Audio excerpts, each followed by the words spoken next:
C'est aux croyants de Corinthe que l'apôtre écrit. Et une des caractéristiques de cette lettre aux Corinthiens, comme des lettres de Paul en général, est qu'il se place vis-à-vis de ses destinataires sur un pied de dépendance mutuelle. Il se regarde comme unis à eux.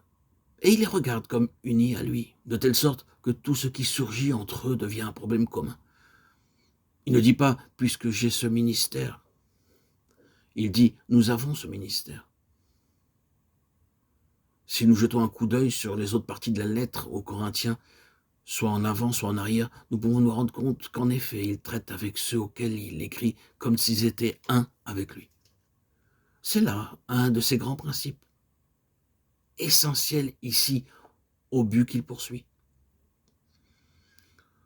Les Corinthiens ont tout fait pour le provoquer.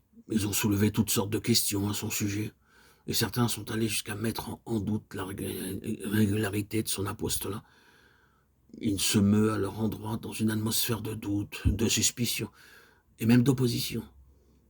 C'est l'homme qui a devant lui, dans l'Église, des gens qui ne l'aiment pas, qui ne le veulent pas, et qui seraient heureux de se débarrasser de lui pour le remplacer par d'autres, à qui vont déjà leurs préférences. Voilà le genre de difficultés qu'il a affrontées, difficultés communes à bien des ministères. Comment se comporter dans l'Église avec des gens qui, à franchement parler, ne vous aiment pas, ne vous veulent pas, et répandent sur votre compte toutes sortes d'appréciations peu dignes.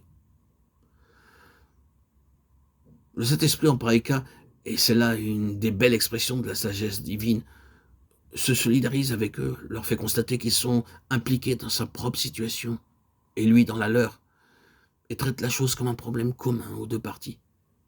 C'est ce que fait Paul. Il descend, pour ainsi dire, au milieu d'eux et se met à leur parler comme s'ils avaient tous à faire face, eux et lui, aux mêmes difficultés. C'est pour cela qu'il dit « nous avons ce ministère ».